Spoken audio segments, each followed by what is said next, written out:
portions do you need to pump carbon for you to get gold? It's all about the difference of portions, the hydrogen that you pump in an element for you to arrive at a particular element. There was no need for us to mine. Because I would think maybe keep on my tomb. What happens to you? What happens to you? Do you function normally? No. Are we not violating UCAP? Platinum.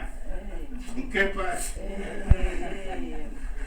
Because Philippine, UCAP is like us.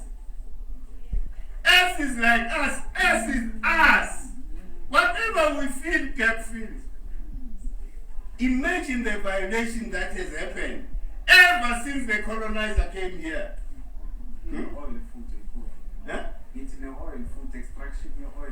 No, sure. Same thing. And then remember, Guti, black people respected earth. Earth was only accessed by women because of the belief of that womb. You can't go and violate that womb of Mother Earth that gives us everything. You need Abanikazi to go and give you permission. You could never go to your home and start a mine without the blessings of God. Of God have got to go there by a pattern so that you become successful. Europeans, when they came here, they found Uguti in of God. Yibo who are working the land. But black people are lazy.